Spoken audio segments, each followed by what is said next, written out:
Commander Sarah Mitchell stood at the viewport of the Defiant, her jaw clenched as she stared at the massive orbital prison known as Terminus 7. The station hung like a malevolent eye in the void, its dark hull bristling with weapons arrays that had never failed in 3 centuries of operation. Within its walls, 8,000 beings awaited execution, not for crimes committed, but for political inconvenience to the Vardathi hegemony. "Ma'am, we're receiving the final intelligence packet from Lieutenant Marcus Chun," reported the communications officer. "He's confirmed the prisoner manifest, 73 species, all flagged as dissidents, refugees, or witnesses to hegemony war crimes." Sarah's fingers tightened on the railing. The Vardathi had made a fatal mistake when they arrested human journalist David Torres 6 months ago. He documented their genocide of the Kelthrin colonies, and rather than simply killing him, they'd thrown him into Terminus 7 as a message. They didn't understand humans very well. "Status of the fleet?" Sarah asked. "All 30 ships in position, Commander.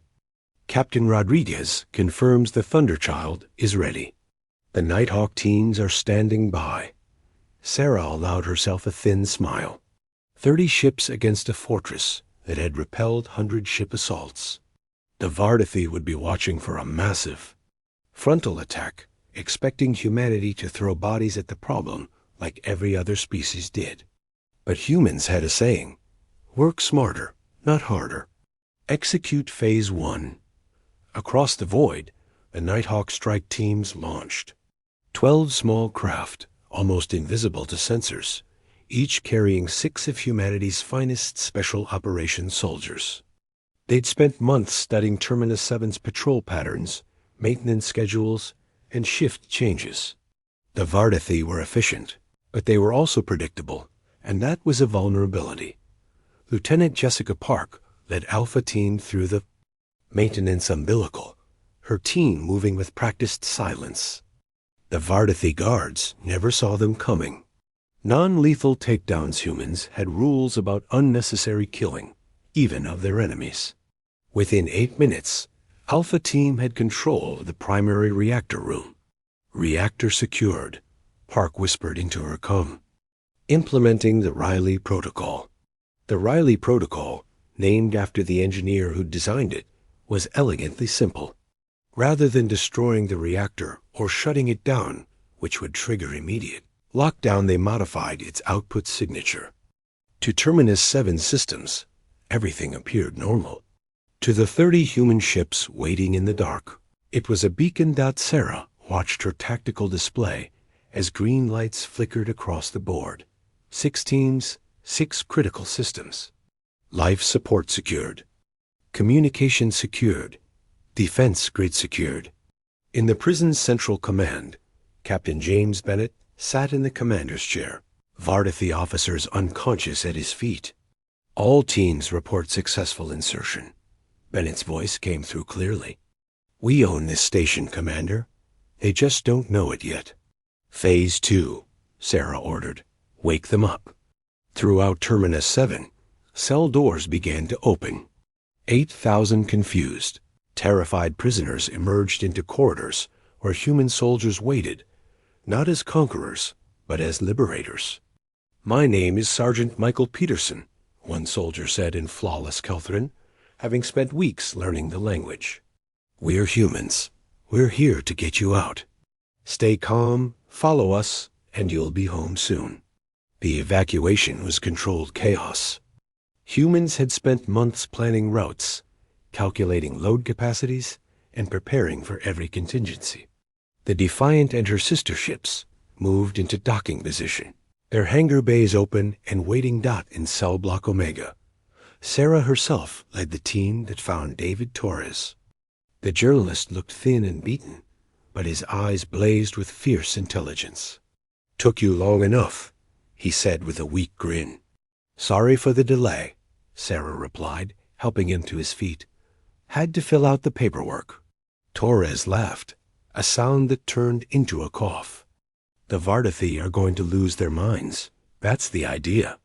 By the time the Vardathi fleet arrived, a full battle group, ships bristling with fury. Terminus 7 was empty. 8,000 former prisoners were scattered across 30 human vessels, already jumping to pre-planned coordinates. The station itself hung silent in space, its systems intact, its guards unconscious, but alive, and its cells wide open. Commander Sarah Mitchell recorded a message before the Defiant made its final jump. She knew it would be broadcast across every Vardathi channel, and from there, across the entire galaxy. To the Vardathi hegemony, you imprisoned 8,000 innocent beings because they threatened to expose your crimes. You thought your fortress was impregnable. You were wrong. Humanity does not accept injustice. We do not abandon our own. And we do not forget. She paused, letting the weight of her words settle. Every being we liberated tonight is now under human protection. If you want them back, you'll have to go through us. And I promise you, that won't end well for you. Sarah terminated the recording and turned to her crew.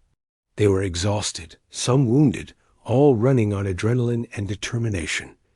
But every face wore the same expression: pride.